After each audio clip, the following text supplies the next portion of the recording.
School के अध्यापकों ने एक पत्र थॉमस एडिसन के हाथ में दिया और कहा कि अपने माता पिता के हाथ में दे दो। तो थॉमस एडिसन घर आए, वो पत्र अपनी मां के पास दिया। मां ने उस पत्र को खोला और आंखों से आंसू निकल आए। उस पत्र में कुछ लिखा गया था। तो पुत्र ने पूछा, मां, इस पत्र में ऐसा क्या लिखा है कि आपकी आंखों में आंसू आ गए?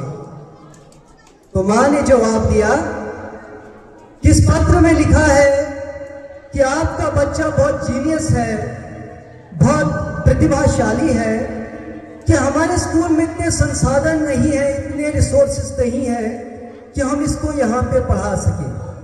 हमारे स्कूल में ऐसे टीचर्स नहीं हैं जो इस प्रतिभाशाली बच्चे को पढ़ा सके। लिहाजा आप इस बच्चे को अपने घर पर रखें और घर पर ही पढ़ाएं। यह सोचकर अगले दिन से उस माता ने थॉमस एडिसन को घर पे ही पढ़ाना शुरू कर दिया। और आप सभी जानते हैं, थॉमस एडिसन एक महान वैज्ञानिक बने, एक महान साइंटिस्ट बने।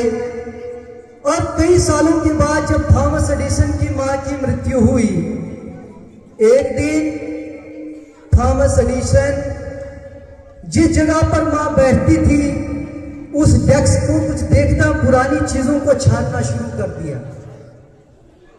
जब पुरानी चीजों को ढूंढ रहे थे, छान रहे थे, उसी बीच उन्हें वो कागज का टुकड़ा मिला जिस कागज को बचपन में टीचर्स के द्वारा मां को दिया गया था। तब थॉमस एडिसन उस कागज को खोलता है तो पढ़ता है और उसकी आंखों में आंसू आ जाते हैं। उस पत्र में वास्तव में लिखा हुआ था कि आपका बेटा मानसिक तौर पर बहुत कमजोर है, हम इसे पढ़ा नहीं सकते, आप इसे घर पर ही रखें।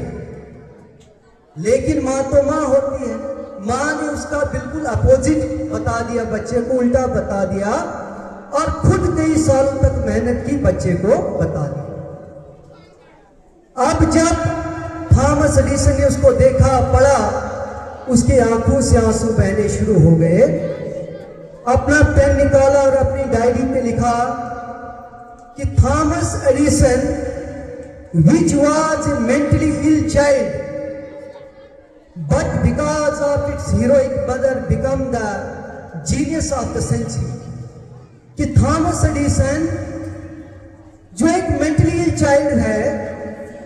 चाइल्ड था, लेकिन अपनी महान मां की वजह से शताब्दी का एक महान साइंसदान बना।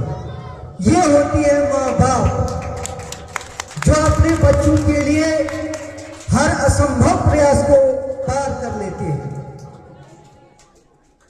हमारी धर्म ग्रंथों के अंदर ऐसे बहुत सारे उदाहरण हैं जहां से हमें सीखने की जरूरत है। जहां जैसे श्री रामचंद्र जी का उदाहरण मिलता है, जैसे नचिकेता का उदाहरण मिलता है, जैसे भीष्म का उदाहरण मिलता है, जैसे श्रवण कुमार का उदाहरण मिलता है। ऐसे बहुत सारे उदाहरण मिलते हैं जिन्होंने अपने माता पिता के लिए बहुत कुछ किया। यह आज का दिन मातृ पितृ पूजन दिवस सिर्फ एक दिन मनाना नहीं है, हर दिन अपने माता पिता की सेवा करनी है, उनका कहना मानना है। यदि ऐसा ना हो, हम कहना ना माने, तो मेरे हिसाब से मातृ पितृ पूजन दिवस मनाने का कोई फायदा नहीं है। मैं बस बच्चों से इतना अनुरोध करता हूं कि अगर हम यहाँ पे हैं तो अपने माता पिता के विचारों को जैसे कहें वैसे हमने सुनना चाहिए। ज्यादा मैं आपके सामने कुछ नहीं कहना चाहता, क्योंकि हमारे अध्यापकों ने सब कुछ कह दिया, विशिष्ट अतिथि ने सब कह दिया है। तो बहुत बहुत धन्यवाद मौका देने के लिए। Thank you so much.